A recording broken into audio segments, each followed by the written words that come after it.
Hi, we're going to take a character vector that contains a notation, a custom notation for multiple key value pairs, and then we're going to parse it and create a matrix with a key column and a value column.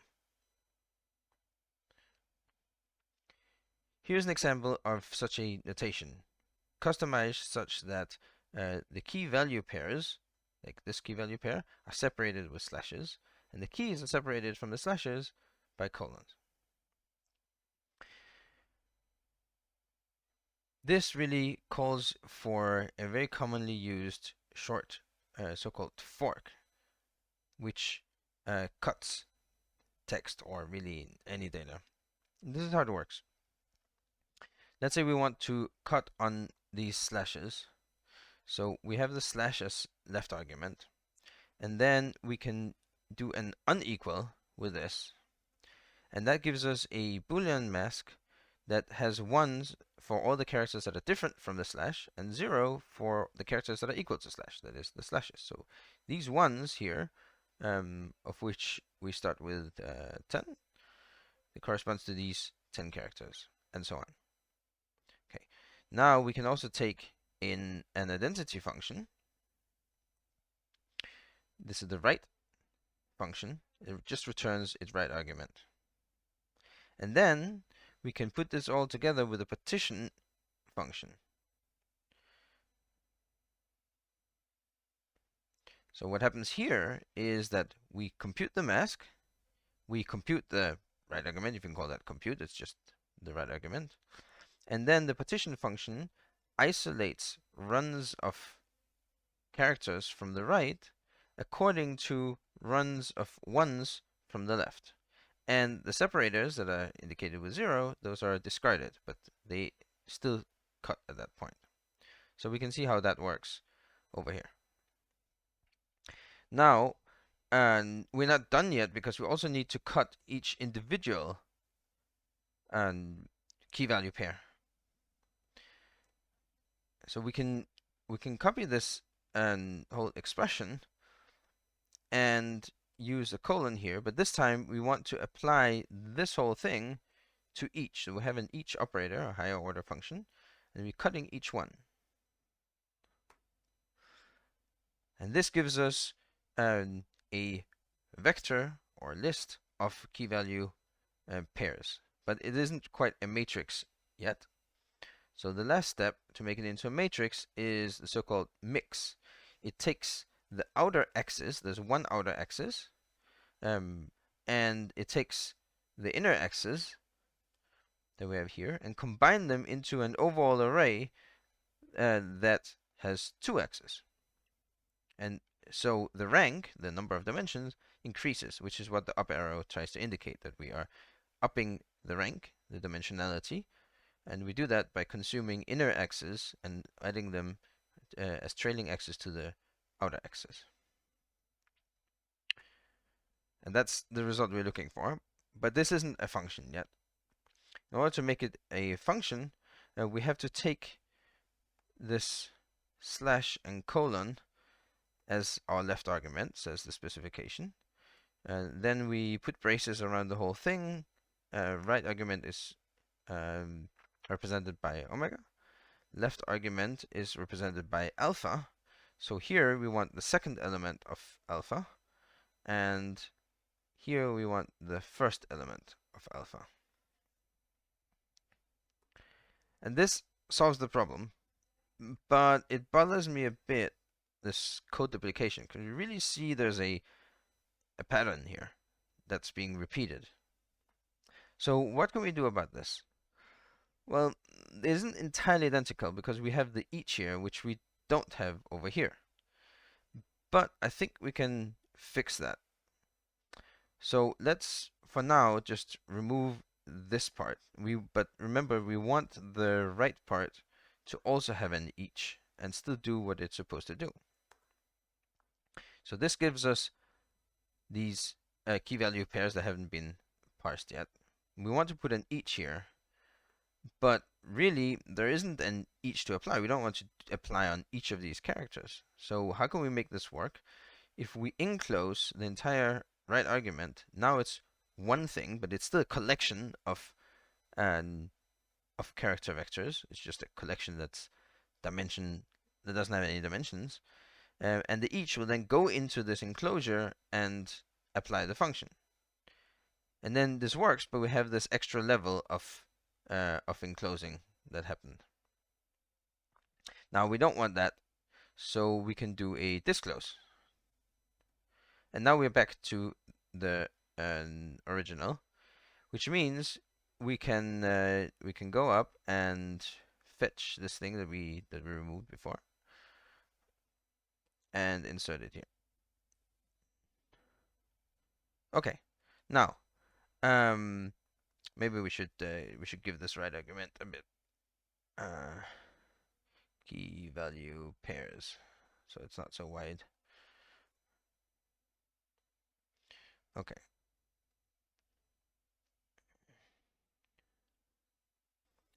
Let's try this again, just for good order. So now we have the same function here, except we can't just apply this over and over again because there's this disclose in between them. But over here we have a mix.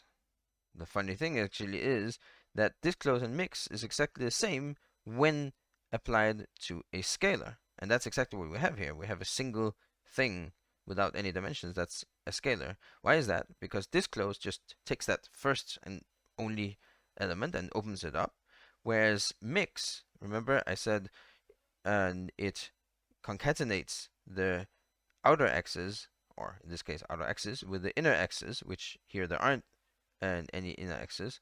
So that just means that we take all the data from inside and bring it out one level, and there aren't any more x's being added because there were 0 x's to begin with. So we can replace this disclose, or actually first we call it, with a mix, and it still works. Now we have exactly the same pattern over here, but it's not one function, it's two functions. There's this train within each, and then there's the mix. And it would be nice if you could like combine these, but we can't immediately just take this mix and stick it in here, because then that would make the mix also subject to the each. Now the thing is that we actually don't need the each on the whole function. We only really need it on the partitioning function. Why? Because the inequality is a so-called scalar function. It penetrates all structure, and that means that explicitly trying to go into each element doesn't make any difference. And the right function, well, it just returns the right argument, and it doesn't matter if it's each element separately or if it's just the collection of our elements. So we can move in the each into this expression over here, and it will still work. And now that the whole parenthesis isn't subject to the each anymore, we can safely take the mixes and stick in here.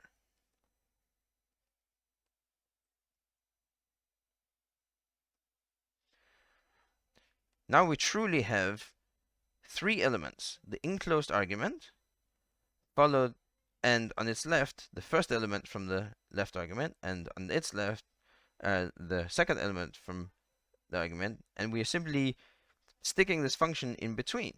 That looks a lot like a reduction. So in order for this to be a proper reduction, we have to put all these elements together first. So we'll take this function, make it into a reduction. Now, this also means that the reduction reduces the number of dimensions, and there's one because it's a list of the second element from the left argument, the first element from the left argument, and then the enclosed right argument. And you're going to reduce that to a scalar by an enclosure, so we have to disclose it as well. So then we have the second element and the first element, and then finally we have the enclosed right argument. So we can see this also works. This is of course a bit silly. We can get the second element, the first element in one go, and then we can concatenate that with a further enclosed, right argument, enclosure of the right argument. We need a double enclose because the element we want is the enclosed right argument. And here we're concatenating a two-element vector with, it has to then be concatenated with one more item, and that is the enclosure then of this enclosed right argument. Now, being that the left argument only has two elements, we can also write this as the reversed left argument. And that is a pretty neat solution, and if I may say so myself. There is an entirely different approach to this, which is to not do two steps of parsing. We can simply look at directly if any of the left argument elements have been found, because we know that these separators will always occur as first a key value separator, and then a pair separator, and then a key value separator, and then a pair separator, and a key value separator, and so on. So we can use membership, but membership looks up elements from the left in the argument on the right, so we can commute its arguments.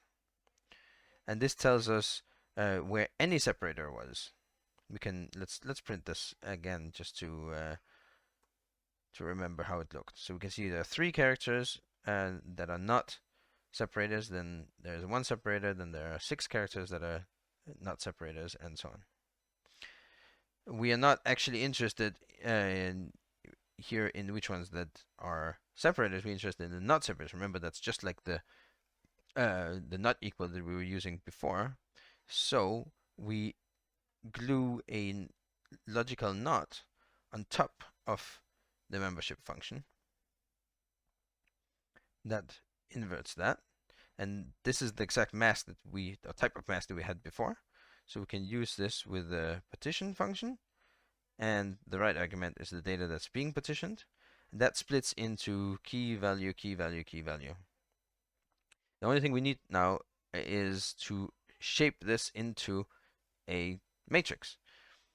So we know how many there are, and that means that if we divide this by 2, so it's actually 2 divided by, because we're commuting just like we did over here, then this gives us how many rows we want.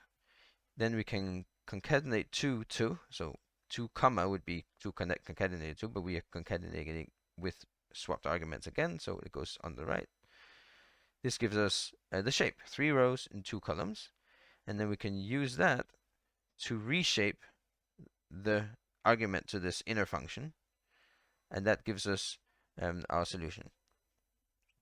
But I find this a little bit clunky. In this case, when we just want pairs, there's actually a neat trick that we can use, and that is the stencil operator.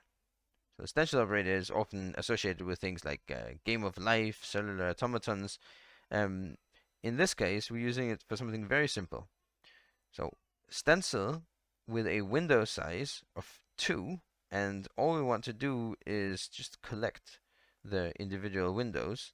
That gives us this, which is almost right, but we can see that the problem here is that we are overlapping. So we correctly took the first 2 elements, but then we took the next 2 elements was beginning with the second element. We want to begin with the third element. That's because there's both a window size and a movement, and the movement is by default 1. But if we change the movement by giving stencil a matrix right operand, where the second row specifies the movement, then we get exactly what it was we wanted. So this is another solution, and I think this one is pretty neat as well. And finally, this whole statement, we can actually, we can't make it any shorter, but there's another elegant way to compute the same thing. So let's look at this again. We got this splitting done, and that was done with this mask. So we want a 1 wherever we have something that's not a separator, and a 0 whenever there's something that is a separator. If we take the characters from over here, instead of doing a membership to see if they're there, we can do a lookup. So this is which position do they occur in? And that has the interesting property that if it doesn't occur at all, like say the C here doesn't occur in this list at all, then we give it the next index after the last index here. So anything that's a slash becomes a 1, anything that's a colon becomes a 2, and anything else becomes a 3. You can see that here. So we begin with the 2, and then we have further 3s here, and then there's a 1. And all we want to know here is whether or not something is a 3. So if it's a 3, we want it to become a 1, and if it's not, then we want it to become a 0. And that is simply comparing 3 with that. So here's our mask. And now we can use that as before with this time a commuted partition function, because we have now the mask on the right, because it's a little bit more of a involved expression, not just a single function. And then we are partitioning the right argument, and that gives us this as before.